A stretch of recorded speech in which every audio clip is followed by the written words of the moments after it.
ভাত ভাজার মধ্যে জড়িয়ে আছে আমাদের ছোটোবেলার ইমোশন। এখনকার বাচ্চাদের জন্য নাস্তার কত ধরনের অপশন আছে, আর আমাদের সময়ে অপশন ছিল শুধুমাত্র ভাত ভাজা আর নুডলস।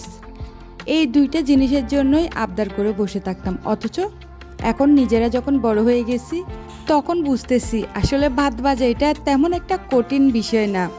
কিছু বেশি ভাত যদি থেকে যায়, ওটাকে কয়েক ধরনের সবজি দিয়ে একটু বেজে নিলে একেবারে খাওয়ার জন্য আগ্রহটা বেড়ে যায় এবং খেতেও এটা অন্য রকমের টেস্ট হয়। বিশেষ করে এটা তো আমাদের সময়ের, আমি একা বলে কথা না, আমি দেখছি একেবারে সবার ক্ষেত্রেই এই ভাত ভাজাটা ইমোশনের মতো একটা কাজ করে।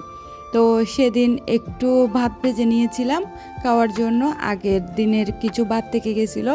আমি ভাবলাম কয়েক ধরনের সবজি দিয়ে এই সকালটা যদি এভাবে করে নাস্তা দিয়ে সাথে দিয়ে ডিম পুষ করে খাওয়া হয় তাহলে কিন্তু অসুবিধা হয় না। তো আমি একেবারে সিম্পলের মধ্যেই বাসার মধ্যে যে কয়েকটা সবজি ছিল ওইগুলোই অ্যাড করে নিলাম, এর মধ্যে গাজর, বরবটি। আর তাছাড়া আমার কয়েক পদের সবজি অ্যাড করার ক্ষেত্রে যদি গাজরটা অ্যাড করা হয় তাহলে কিন্তু আমার কাছে বেশি কালারফুলভাবে ফুটে উঠেছে ওইরকমটাই লাগে। লাস্টের দিকে একটু ধনেপাতাটা দিয়ে দিলাম আরও যেন ফ্লেভারফুল হয়। আর তাছাড়া সকালে আমার রান্নাঘরটার মধ্যে এত সুন্দরভাবে মিষ্টি রোদ ঢুকে, বিশেষ করে শীতের যখন একটু সময়টা আসে তখন। ভিডিওটার মধ্যে অবশ্যই আপনারা খেয়াল করলে বুঝতে পারবেন সূর্য মামা কীভাবে উকি দিচ্ছে আবার চলে যাচ্ছে। যাই হোক, আপনাদের সবার কিন্তু একটা ইমোশন লুকিয়ে আছে এই ভাত ভাজার মধ্যে, অবশ্যই কিন্তু কমেন্ট করে জানাবেন।